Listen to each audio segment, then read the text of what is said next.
Wait, Christian Squext, Cookstechum for listening. My name is Chris Bose, and I'm a father, an arts facilitator, an educator, a community leader, a traditional knowledge carrier, and a human being.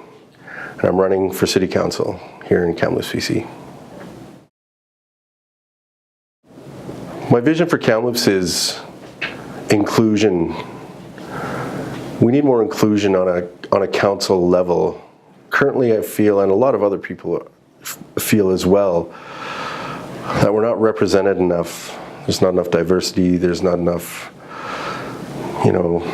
inclusion in projects, and inclusion in programming, inclusion in, city decisions. We don't really know what's going on a lot. Often, it's just a decision is made, and arbitrarily we have to take it.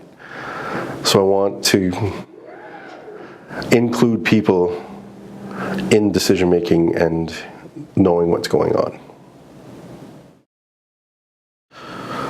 We need to really sort of diversify things. We need a performing arts center of some kind. We need a facility that people can practice filmmaking, people can practice music making, people can have art studios. We need to put time and money into these things. We have all the sports facilities, we have all the outdoors facilities like biking, mountain biking, hiking and stuff like that, but to stop a brain drain, we need things in the arts. And I've been an artist professionally for 10 years, traveled all across Canada, seen a lot of ways different cities sort of address the situation. And if we want doctors, we want creative individuals here, then we need arts. We need to work on that. Definitely transit. We have a lot of urban sprawl.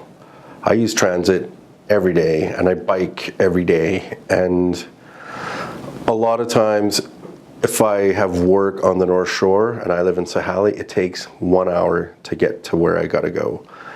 If I don't miss a bus, or a bus doesn't break down, or there's an accident, there's a myriad of things that could go wrong. I think for high density routes, we need to look at ways of increasing them, and that's something that's really critical that we need to address. Our infrastructure is old and it needs to be fixed. If there's an accident, basically a part of the city shuts right down. So infrastructure and transit. Yes, housing it's abysmal, it's critical right now. I think it's 1%. We need to look at rent caps. We need to look at creating affordable housing. I go around town and there's a lot of buildings going up, but they're not affordable. We need to figure out ways to address this, because there's also a hidden homeless where families have to split up because they can't afford to live. So the father lives in one place and the mother and kids live in another. And that's happened to me. I was part of that hidden homeless just so we could get into affordable housing. And believe me, it takes a toll on a relationship, and it takes a toll on your self-esteem and your self-worth. So we need to figure out ways to address rental caps, affordable housing. Things need to be done. That's what I'm going to work on. Well, we have to look at our economy. We're very resource-based. We have to think of things like agritourism. We have to think of things like adventure tourism. We have to figure out ways to save our agricultural base and keep it for agriculture. We need to think of foods that we can start to grow here, because in 20 years, what's the condition of the world going to be like? So we need to really look at what kind of community Kamloops is going to be. Are we going to be a leading community, take risks, diversify our economy, add technology sectors into this town, add art sectors into this town, and really grow this community? Because if we want to keep moving along, that's what we need to do.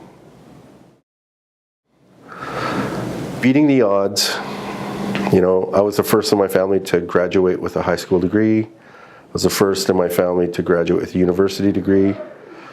And for the past 10 years, I've been a self-employed artist, educator, and workshop facilitator. And it's just giving back to the community and helping and working with people and giving them voice and helping encourage them develop as artists and, human beings. That's something I'm really proud of to be a part of and honored.